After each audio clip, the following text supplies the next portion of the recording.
Okay, we're back. Hey, it's Greg Rand. Welcome to Renters Warehouse Live. We call this show Picking Winners. I'm the Chief Strategy Officer of America's leading property management and real estate investment firm called Renters Warehouse.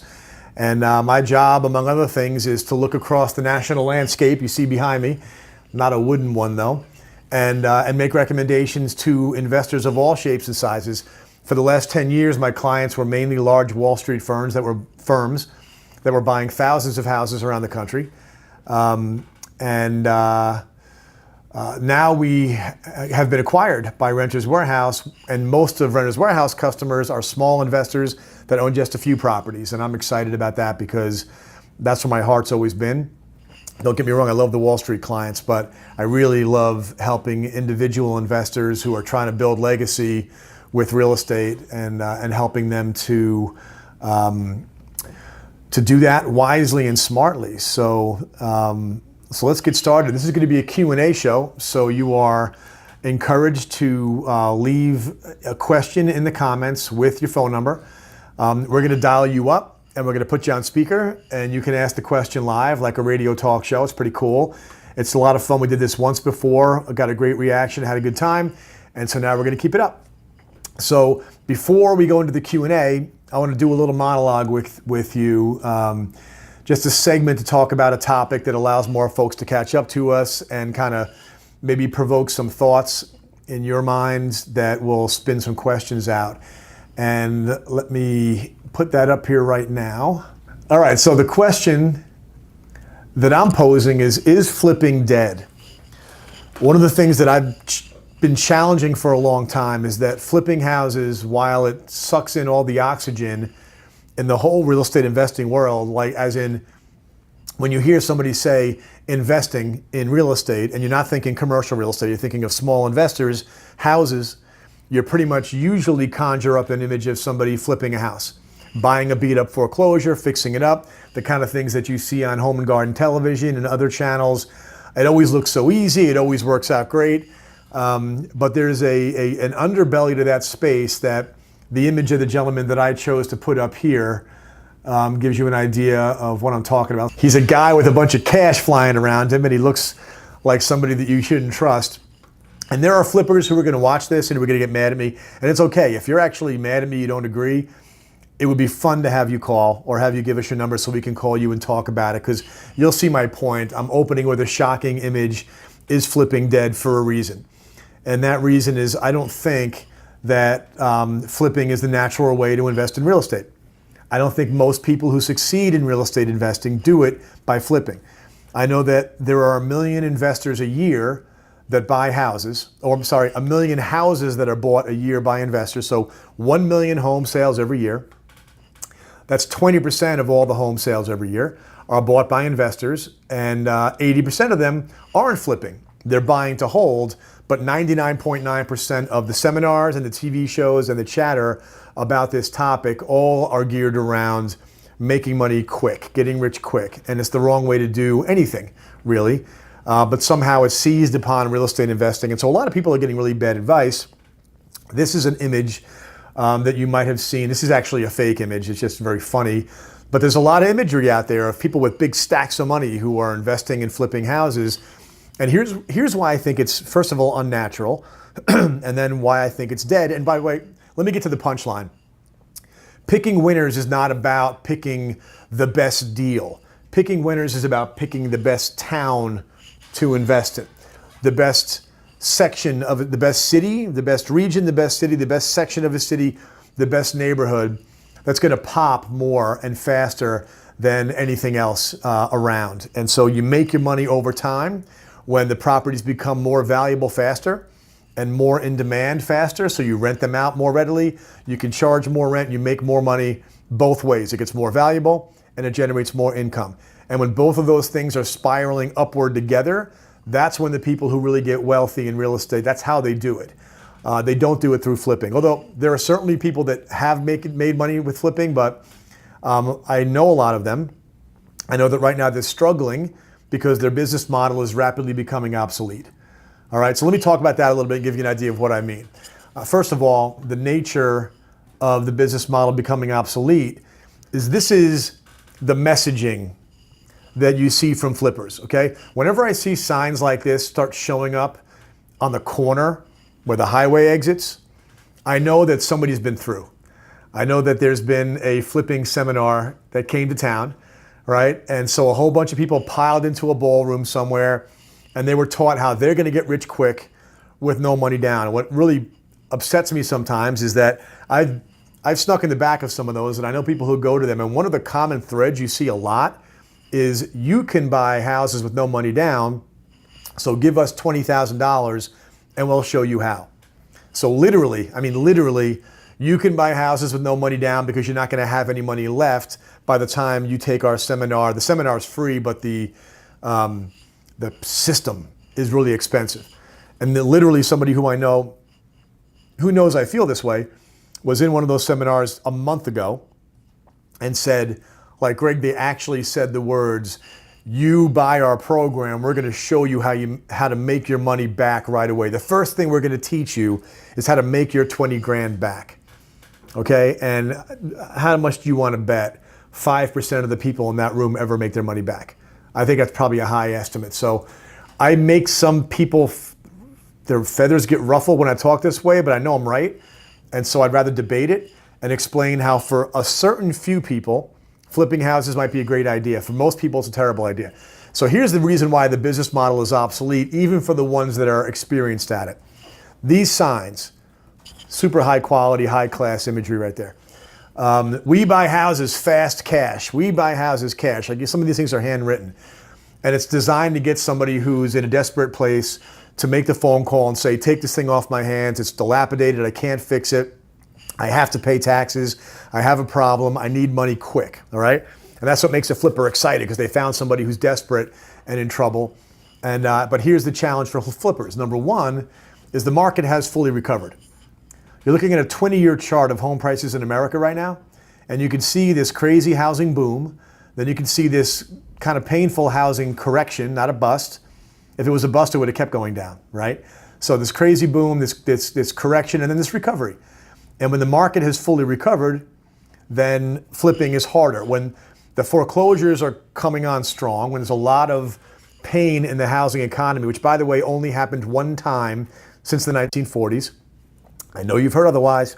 I've got the 80-year chart that matches this one, and it's just basically a long, gradual trajectory with barely a couple of flattening points. This was the only time in American history where home prices came down dramatically, and the reason why they did is they came up too dramatically. Very simple. If it goes up too steeply, it's going to come down. But as you can see, it's been hanging on. It kind of, if you split the difference on this chart, it's caught up to where it wanted to be. And so the market is actually fully recovered. So the instances of distressed property, the instances of foreclosures are back down to normal levels. So the number of opportunities has shrunk. But picture this, when the market was terrible and a whole bunch of people heard this big dinner bell to go and capitalize on all that pain, the size of the foreclosure pie expanded dramatically. And the size of the crowd trying to eat on that foreclosure pie expanded even more dramatically. And now the pie shrunk back down to normal size again. And there's still a lot of people out there trying to get rich. Some of them thankfully went and started doing cryptocurrency. And so we lost some of the crowd for the next speculation trend over there. Or they're flipping sneakers or something like that. I don't know. But there's not enough to go around anymore. So that's the first thing, the market recovered. Here's the second thing. There's a whole new slew of competition out there for the flipper. Remember those signs I showed you? We buy houses fast cash? Well, here's the new version. Skip the hassle, sell to Zillow, get an offer on your home with the press of a button, trade in your house today. Hi, we want to buy your home. These are people who are putting out pretty much the exact same messages. Get it sold, get it quick, no hassles. But these companies are pretty happy to buy it for pretty close to market value, where these folks need to buy it at 70, 60% of market value. So this whole strategy was based upon pain and distress and desperation. This one is based on convenience. Sell your home to us, we'll get it done quick. And there's lots of competition. And some of these companies you've heard of, Opendoor raised, $500 million so far to do this. OfferPad is about half that much, $250 million, just $250 million. Zillow has all the money of God. Knock as a smaller competitor, but the marketplace is getting flooded with what I could call maybe the new flippers. People who want to buy your home, who are willing to buy it much closer to market value, which means if you're going to respond to an ad like this, we buy houses quick, you're also likely to respond to an ad like this, we buy houses quick. These folks are going to make a better offer. All right? So market's recovered, opportunity has shrunk, competition has dramatically increased, and that competition is more competitive in terms of what they're willing to pay. Then there's this. This is, I alluded to this earlier, this is the thing that makes the business model, I think, a dead issue anyway, is the more clarity that you get about what you're trying to do here. You're trying to buy a foreclosure, you're trying to find a guy who's broke, you're trying to find a guy who's in dire straits, and the one that gets me the most is you're trying to find some little old lady who trusts you. Like you can hear her voice right now. You can hear her voice. It says, you remind me of my husband when he was young, back when we first got, come on and have a seat, Sonny, let's have a cup of tea. And he's like, I got him now, I got her now, you know. She thinks I remind her of her husband. This is awesome. Okay, Margaret, I think your house is worth $112,000. I know it's worth $180,000. Margaret goes, you know what, I feel like I can trust you. It's happening every day. So I think more and more people realize that because the market has gotten so hard, it starts to take a lot more effort. You can stumble upon a foreclosure or go find one. You can stumble upon a situation where somebody really does need money fast. They inherited a house. By the way, stop myself a second. Ask questions, please. All right, if you've got a question, we're going to be switching this over to anything you want to talk about real estate related, but specifically what markets around America you'd like to get my opinion on as to whether they're winners. And my opinions aren't just my opinions. I got the data to back it up, so I'll share with you the data that drives my perception of these things. And the good news is that I've been right for a long time on this. I'm not trying to brag. I'm just trying to build my credibility with you so that you feel like it's worthwhile to ask a question. So when you ask the question, give me a brief thing on it, but really I just want to know your name and your phone number. My guys over here are going to dial you up. And we got our first one, but she's not giving us the phone number. So don't you be afraid. We're not going to hassle you with the phone number or by giving you phone calls, but we have a first question. I'll get to that in 2 seconds. I just want to finish my conversation about Granny and the rest of these people.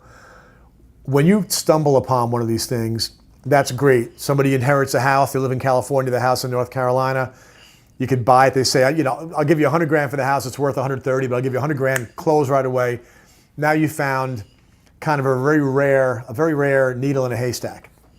But if you want to try to make a living doing that and you want to try to repeat it once or twice a month forever, now you're looking for these people. Now you're looking for somebody who doesn't know what the house is worth, is too trusting, has made a number of bad financial decisions, is about to make one more bad decision, which is trusting the flipper. I'm going a little heavy on this. I probably have to say to the flippers, I'm not saying you're all bad people, you just have a bad business model. So I'm going to show you another one. I think that's my last slide on that. Yes, it is. All right, so let me jump over now to our market research center. The research center is beautiful. We built it to make it available for free. It literally launched today. So I may bump into some things that aren't exactly fully fixed because when we launch new software, usually it takes us a day to figure out every single bug. We test it, but you never know. And what the Research Center allows me to do is very quickly consolidate all kinds of crazy data about all kinds of real estate markets. All right, so before I go here, Anita had asked, just before we started, what would you buy if you had $170,000 to spend? That's a very broad question, so I'll answer it this way. I grew up in New York. I live now in North Carolina. I have a lot of familiarity with Florida. Now, I have a lot of familiarity with a lot of markets around the country, but me as a consumer, imagining I didn't do this for a living. I just did it, I'm just like Anita, okay? So forget all the things I know professionally. The first thing I would do is, as a New Yorker, there aren't that many places you could spend $170,000 and even buy a house. I'm very big into houses. All right, I like single family homes better than commercial real estate for a couple of very simple reasons. One, the price to entry is smaller. So more people are capable of taking advantage of this than would be commercial real estate. And that's who I'm passionate about, excuse me, as a small investor. The second thing is that if I own 12 houses, I can sell one, or I can refinance one, pull the money out. I don't mess with all the rest of them. So we call that being granular, that the market changes, something changes, I want to send a kid to college, I can liquidate something, and I still have the rest of it. I can't do that with a multifamily apartment building, office building, shopping center. You can't carve out one store in a shopping center, but you can carve out one house in a portfolio of houses. And the last thing I like about it is the fact that no matter what happens in the economy, people buy homes to live in, okay? So I mentioned right when we started that 80% of the home purchases in America every year are people buying a house to live in it, 20% are buying a house as an investment. So when the time comes that either I want to sell, which I don't think you ever should, but you might want to, but the value of my property is being propped up by home ownership buyers, okay? 80% are buying it as a home. They're not trying to make a yield. They're driven by school district, neighborhood, proximity to work, security and safety, crime, that kind of stuff. So it's a lifestyle decision, and it's a lifestyle timing of that decision. Meaning people buy houses not because now's the perfect time to buy. They buy houses because I just got married, or I just have my down payment saved up enough, or I'm in a one-bedroom apartment and we have a kid on the way. All right, that's the reasoning for that. You look at this chart, by the way, here's a good illustration. Look at the ups and downs here. Can you see that? See how every year the prices are high and low, high, like a heartbeat, right? That heartbeat is July, January. July, January, June, December, right? Summer, winter, all the way back. Summer, winter, summer, winter, summer, winter. Now, are houses less valuable in the winter than they are in summer? No, but there is less demand in the winter than there is this summer, and the reason for that is called the holidays. Okay, there are less people buying in the holidays because they're busy doing other things. They're right in the middle of the school year, and there's more folks buying in the spring because spring has sprung. They're feeling pretty good, and they're feeling optimistic, and they want to get the kids in before the school year begins. And so that's an illustration of my point that, it's like clockwork, guys, right? And it's an illustration of the point because it's not driven by the right time to buy, demand-wise. Otherwise, if everyone knew this, they still wouldn't all buy in December because they want to buy in the spring so they're in before the school year. So they're not making purely financial decisions. They're not even making mainly financial decisions. That means if I own single-family rental homes, the value of my property is being driven by nothing more complicated than population growth. Population growth. Here's the population chart for the US right here. Okay? Population growth. It's going up. It's going to keep going up. There's no place else in the world that people want to live unless it's one of those celebrities who gets mad at who got elected president and says they're going to move, which they never do. Both sides do it. It's always hilarious.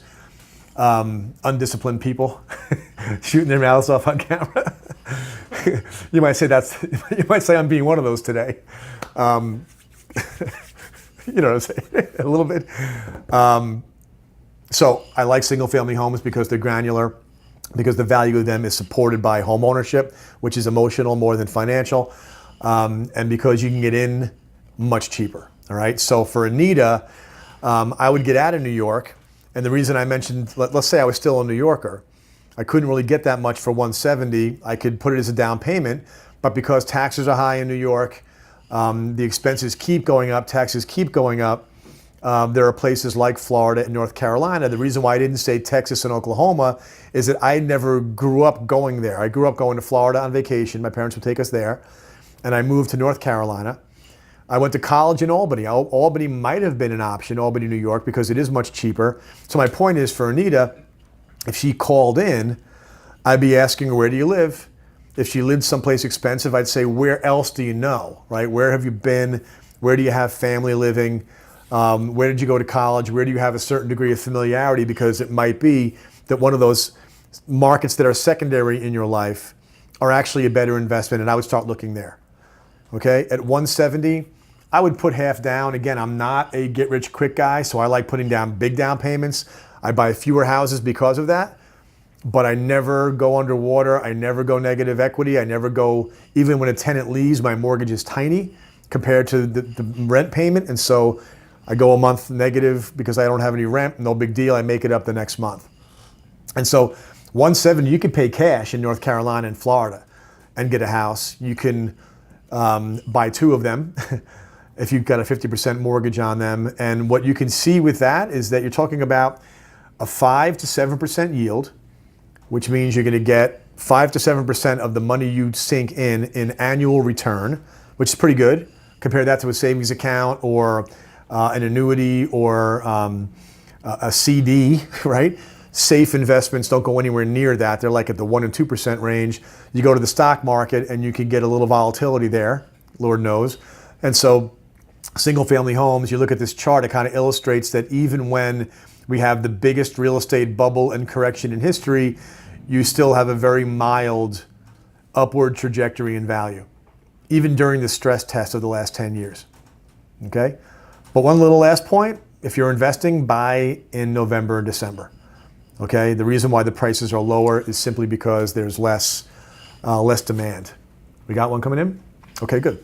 Paul Adler. So I'm not gonna pretend that I don't know who Paul Adler is.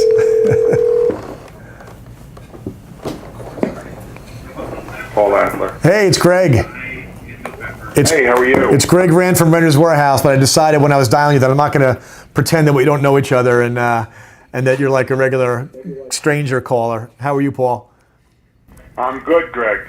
Joining this Renter's Warehouse Facebook Live. Excellent, thank you. I want to tell everybody who you are in my life. Paul is the guy that I spent the first 12 years of my career in real estate in the brokerage side, working with investors. Paul ran a commercial real estate brokerage, still does, and I spent a lot of time with him kind of at his knee while he dealt with some of the biggest real estate investors, creative real estate investors in and around the New York area.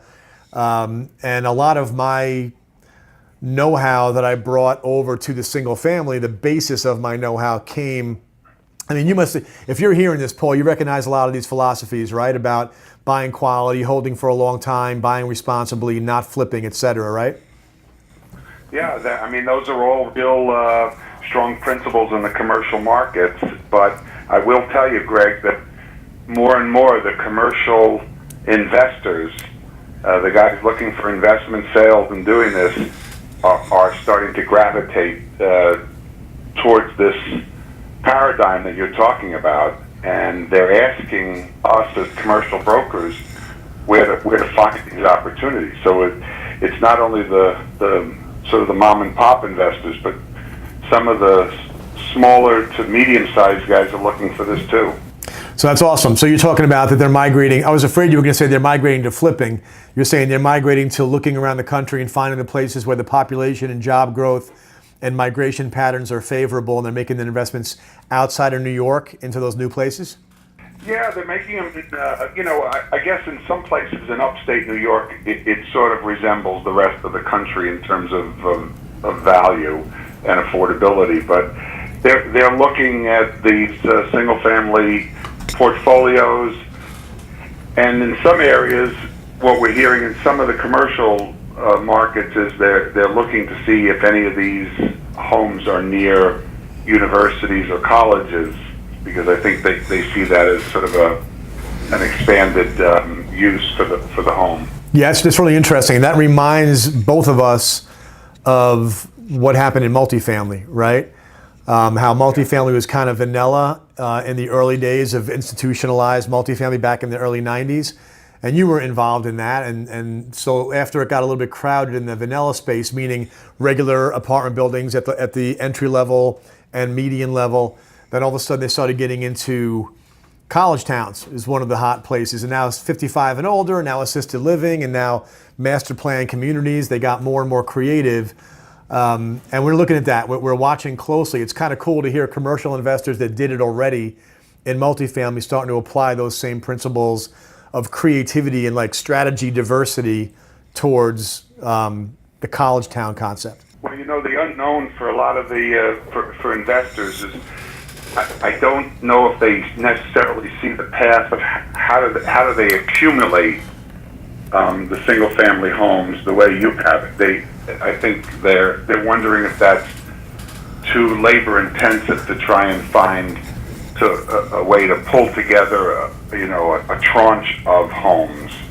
Yeah, well, it certainly can be. One at a time. The folks that own the most houses in America, they jumped in during the dip in housing prices and accumulated a ton, and they did it mainly one at a time in high velocity because they really had a lot of faith the market was going to come roaring back, and they were right. We, as you know, got involved in selling portfolios of rentals that are kind of similar to an apartment building, except they're spread out. And that's a way to deploy. I mean, we got a $50 million portfolio came in today. That's going to wind up going to either one large investor or we'll break it up to several smaller ones. But the best, biggest, most successful investors that I know in single family are still, they've got themselves so locked in and dialed in on what they want, where they want it. So the kind of school district, the kind of crime rate, down to the zip code and the census tract level, what kind of tenant they want, median income and so forth. They figured out by now through running these businesses for almost a decade, who pays the rent on time, who stays a little bit longer, who takes better care of the place, where they want houses. And these guys are still buying one at a time in high velocity. We call it high speed cherry picking. They're still doing it because they figured out that they don't want to buy anybody else's thesis, right? They've got their thesis, they've proven it out through squeezing blood from a stone, and now they only want to buy what they want to buy where they can find it. Well, when you used to be a Yankee, now you're a Rebel, but do you have anything up in the Northeast that you think is worthy, or is this really south of well, kidding aside, south of the Mason-Dixon to look at this? All right, well, I'm actually going to pull up Rockland County right now. My website that just launched is showing you, it just showed the blue line, which is the U.S., and then as soon as we layered on Rockland County and New York, the black line is New York, the green line is Rockland County. You'll see it's getting a little screwy at the very end here. That's new data that we have to still clean the database up because, like I said, this launched this morning. But what you see in Rockland is that's a suburb, for those who don't know, that's in the New York metro area.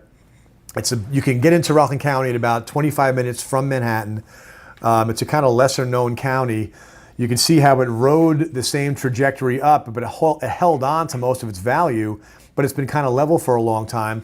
Problem is taxes are high, and so you can't really buy a median priced house and make much of a yield. But if you go to the outskirts, if you go further up and further away, like one of the things, and I'll let you tell it because what I learned from you was this idea of reading the tea leaves on what parts of a geography are getting some kind of change that are going to make those markets hit harder. And so I'm thinking of a place, I'll let you talk about that thing happening northwest of Rockland County that's been a long time coming, right? Mm-hmm. It has oriented towards transportation and freight and everything else. You want to just give everybody a taste of, and it's in and around Newburgh and New Windsor and northern Orange County. But I'll let you tell it because you kind of discovered it.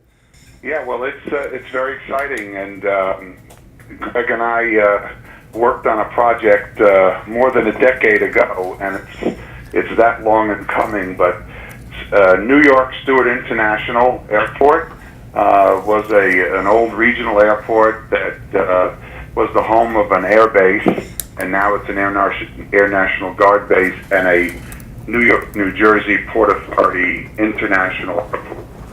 And it's certainly it's really been a tertiary airport. It's not even a secondary airport, despite the designation as a international airport with the Port Authority. But it is now taking off, no pun intended. The governor of the state of New York has redesigned and redeveloped LaGuardia Airport, bringing it into the 21st century, and Kennedy Airport. And they discovered, as we did a long, long time ago, that the New York airspace down, by Midtown, down in Long Island and in New York City, was too expensive and too creative a kind of space to stay freight and cargo. And so the freight and cargo is migrating up to Stewart Airport, and we've got a developer who took over 1/3 of the airport now in an effort to make it a world-class facility for freight and cargo and for high tech and everything else. And the areas in and around Stewart Airport have been depressed for a very, very long time, for at least a generation. And a place like Newburgh, which I think it's in the top 5 of the worst gang violence cities in the world, is right there, surrounds the airport, and now we're starting to see, as all this freight and cargo and all this commerce is coming up to Orange County, that a lot of that old housing stock that's up there is becoming more and more valuable. Yeah, so let me just do a quick translation on some of that, because I want to make sure people understand. So I've got a map up right now of the New York metro area, and you see New York right dead center.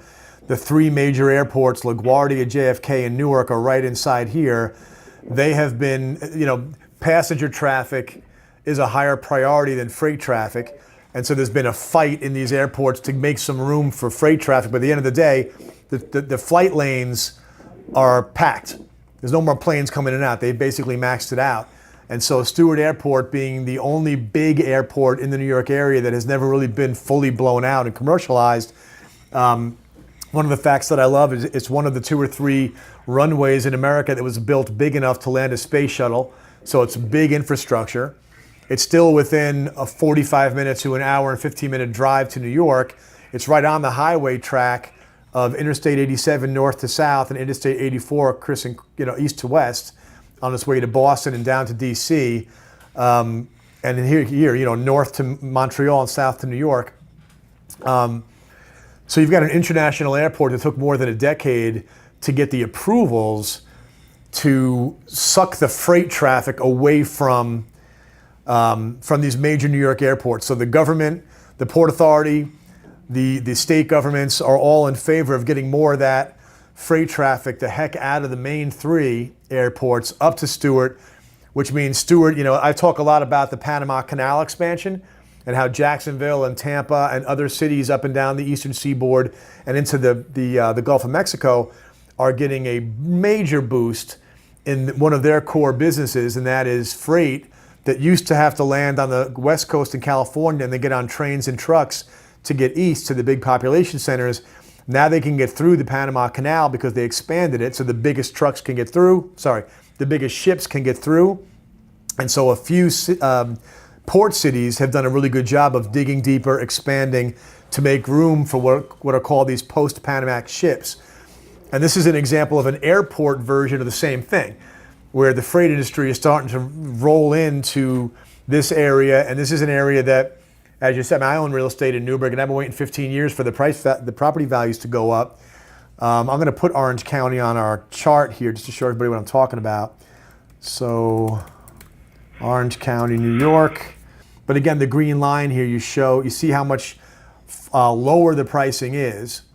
So it's much, if you look at the green line and the blue line, they started off together 20 years ago. There was a deviation in the middle, and then it kind of came back together again. So forget about these last couple of gyrations at the end. That's a data anomaly we have to fix. But it shows you a depressed market.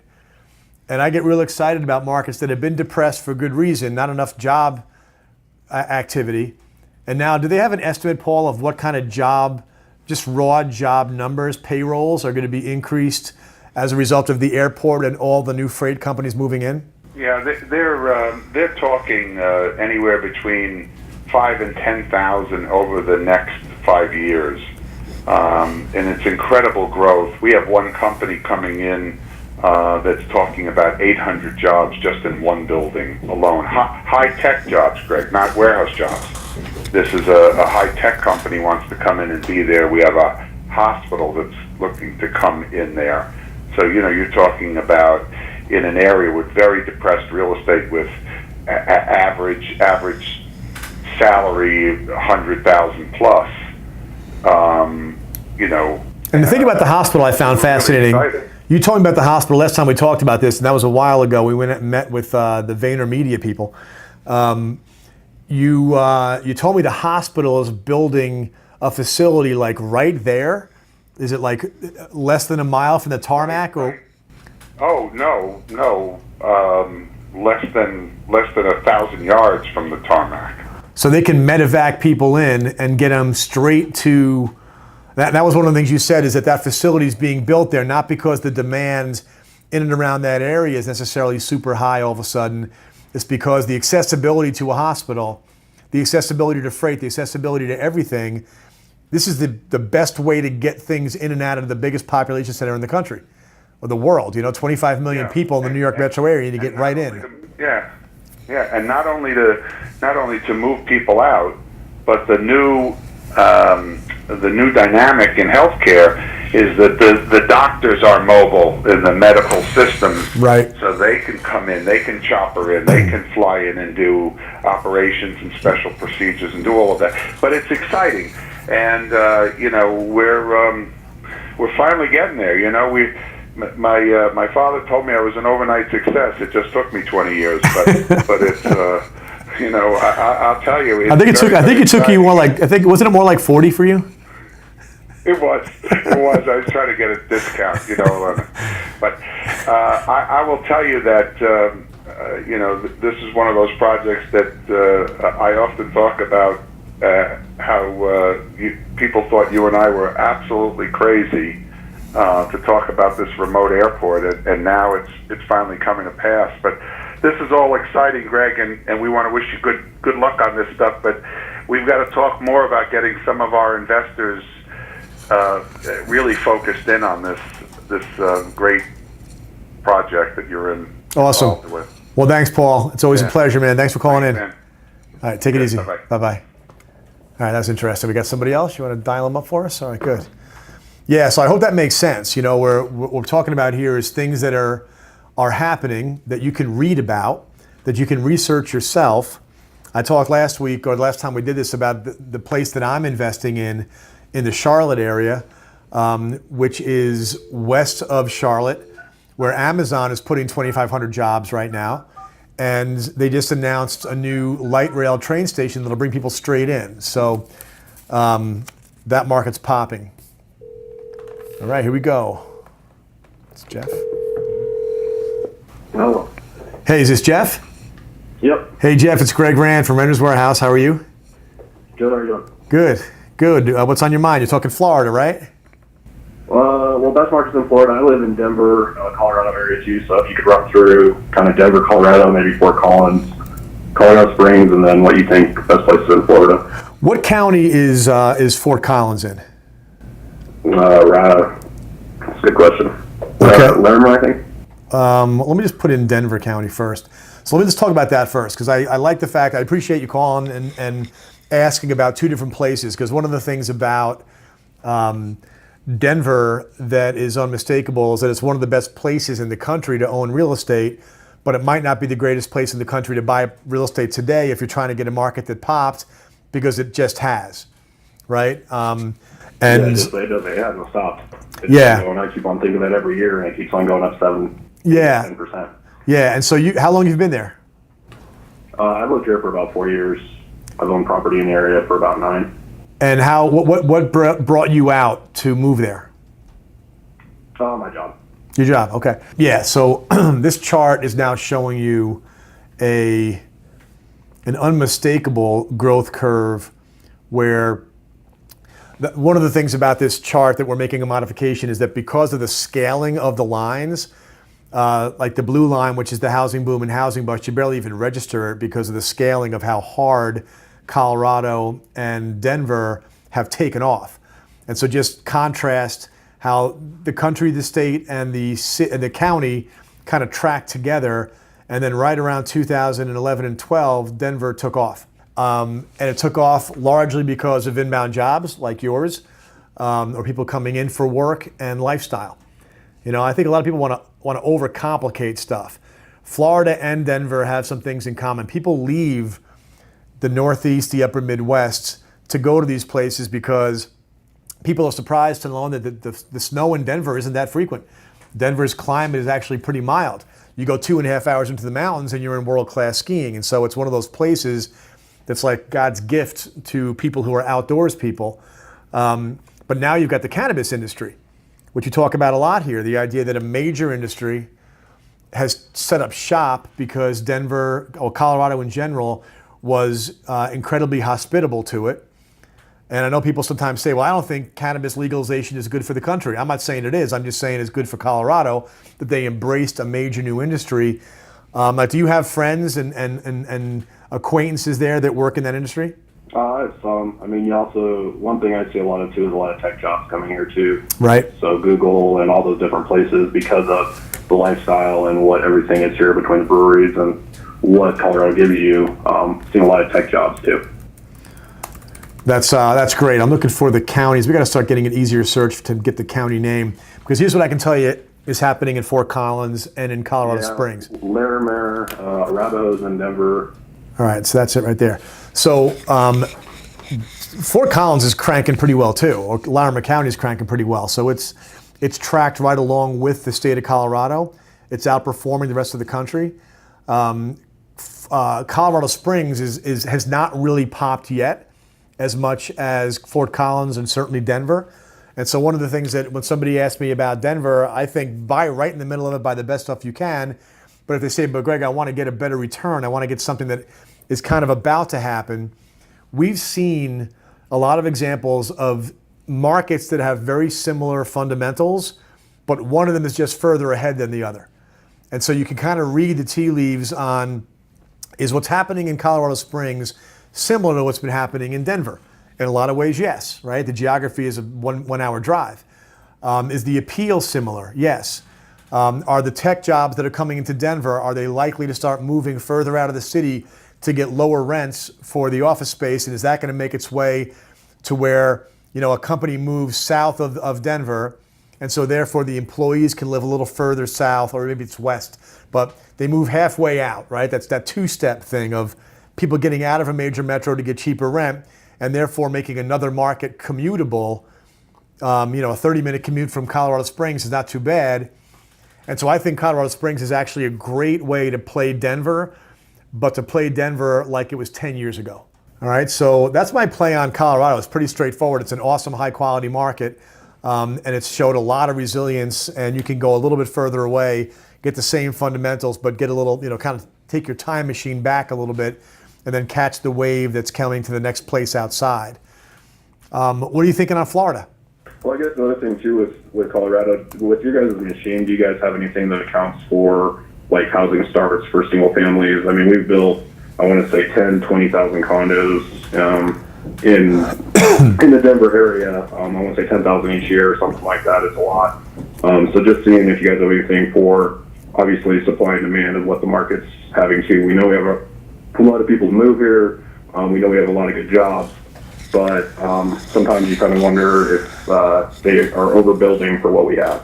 That's a really good question, actually. That condo market. Yeah, we don't have that data built into here, but that's one of the things that I know our tech team is watching, and I'm sure they took a note on that, because I'll give you an illustration of that matters on its face, like you said, right? There's too much supply. If the supply is outpacing the demand, or even if the supply is just keeping up with the demand, that'll have a way of leveling things off. Atlanta had that problem. Atlanta, during the housing boom, drew a lot of capital from builders, and they built way too much housing. And when the market corrected, like the fundamentals in Georgia or in Atlanta are unbelievable. It's the biggest city in the Southeast. It's a beast of a city. It's got just a massive cultural and employment magnet, but it got spoiled by oversupply. And so the pain in Atlanta, like it didn't affect Charlotte, for example, anywhere near the way it affected Atlanta. In terms of, and it was because Charlotte didn't overbuild and Atlanta did. So when Atlanta was littered with broken subdivisions and half-built housing complexes because of exactly that. So that's a good point. I'm going to look into it and talk more about that. If we see that the numbers of population growth are somehow if they're tracking with housing starts, you could wind up seeing a leveling off there.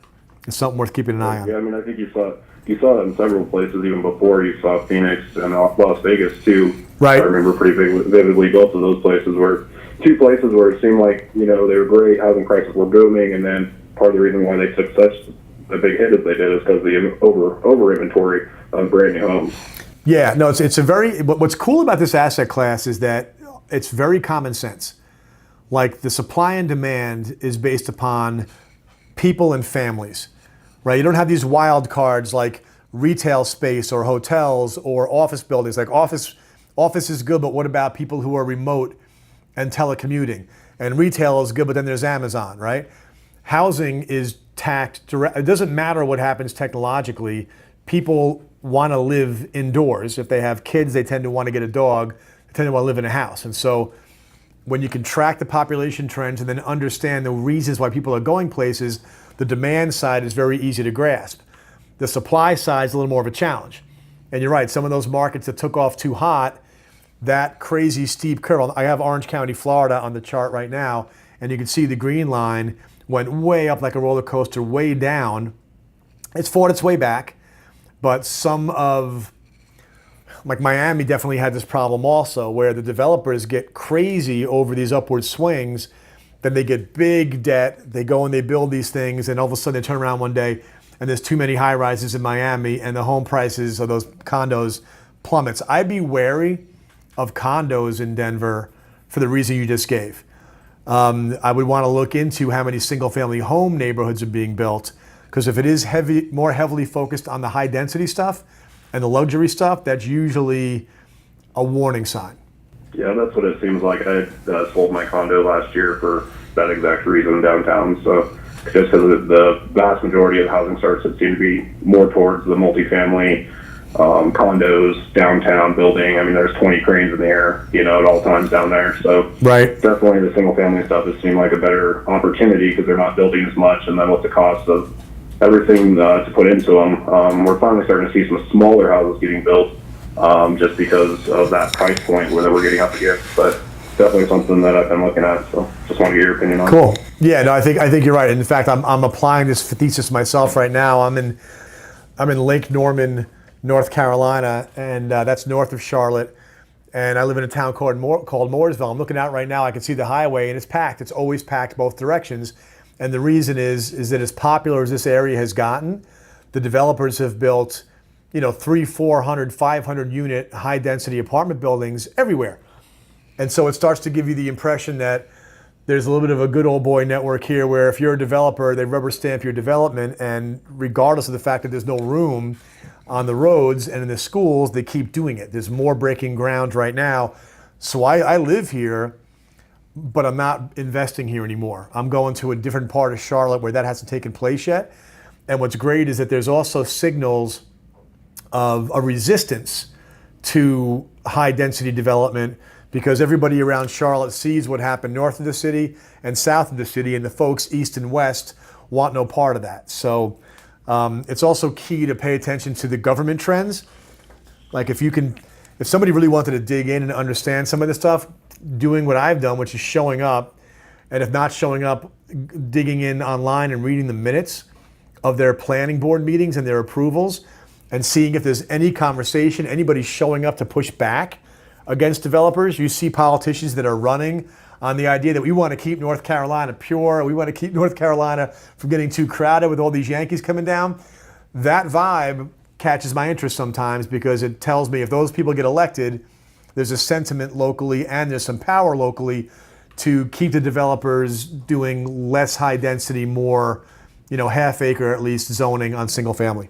So real quick, anything on, you want to ask about Florida? Do you have any specific? Yeah, Florida, I just had a real quick question. I know we've been on here for a bit, so. Yeah, my thing on Florida is that if you look at any chart, I'm on Orange County, so Orlando, Florida. You look at any chart on here where it's a major metro, so Tampa, Orlando, Jacksonville, those are southern cities. Those are not bedroom communities. And Orlando is not Disneyland anymore, right? And so with Jacksonville and Tampa, the ports, in the case of Jacksonville, the military bases are feeding the ports, right? They have a lot of naval military.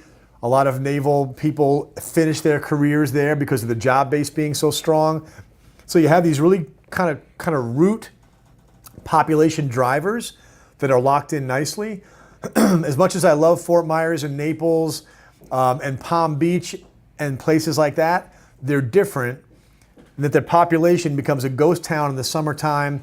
It's just different, right? I like a southern city that's the average age in places like Tampa, Orlando, and Jacksonville is like early 30s. You know, people don't realize the distinction. So there's two stories in Florida, and the ones that are self-sustaining cities are the ones that get my interest. Hey, listen, we're going to send you the Rent Estate Live. My CEO, Kevin Norton, wrote a book called Rent Estate, and we're giving the ebook away to folks to call in with a question. So do we have his information on how to reach him? We got it? Okay, good. So we will send you that free ebook, and hopefully that'll also help you do your research. All right, thank you. Awesome, thank you. Take it easy. All right, we'll get one more in, then we're going to jump. Andrew is saying, Wake Forest, I have an SFR generating $300 a month. Client is now being evicted. I like how he calls him a client. Considering selling and looking for property in Wake Forest or Durham and to rehab and rent. Any thoughts? Yeah, I like Wake Forest. Wake Forest is not to be confused with Wake Forest University, right? That's kind of an outlying market outside of Raleigh. I believe I have that correct. And Raleigh is a really interesting market because it's an anchor. Raleigh-Durham, big university, big research, a fair amount of tech. It's one of these areas, it's a red state, North Carolina is, but it's a blue city. And when you see those combinations of red state, blue city, you see a place where the government tends to run a surplus, but where it's still kind of a cool cultural place, right? And so I like those. I like Austin for the same reason, right? So cultural, youth, tech, university drivers, things like that, which tend to be more politically left in a state that's more politically right. And so you get, like a lot of people these days will tell you that they're fiscally conservative and socially liberal, right? That's the combination people tend to like. That's what those parts of those states are like. So I like the fact, like if you said you were going to sell in Wake Forest and take your money and get out of North Carolina, I'd say I don't think you should feel like you have to do that, because what's cool about North Carolina is that it has these bigger cities, Charlotte, Raleigh, and then it gets a little bit thin and rural in between. But things like Greensboro, there are other sub-markets that are incredibly inexpensive, where your average price is under $100,000 and you can do really well on yield. Fayetteville, places where they're within striking distance of these major metros, but they haven't gotten too expensive yet. So, I like staying. It sounds like you live in that area. Staying close to home is a good idea. We do property management, by the way, in the Raleigh-Durham area. So if you decided you wanted to keep that place, have it re-rented, we have a really high occupancy rate. We have a good screening process for tenants. And if we do rent your property for you and they need to be evicted because they don't pay, we re-rent it. We get them out and we re-rent it without charging any commission. So Andrew, if that's any use to you, email me at gRand@renterswarehouse.com. I'm happy to put you in touch with our market director in that area. All right, awesome. Well, this was fun. We're right about an hour, so I'm going to pull the plug.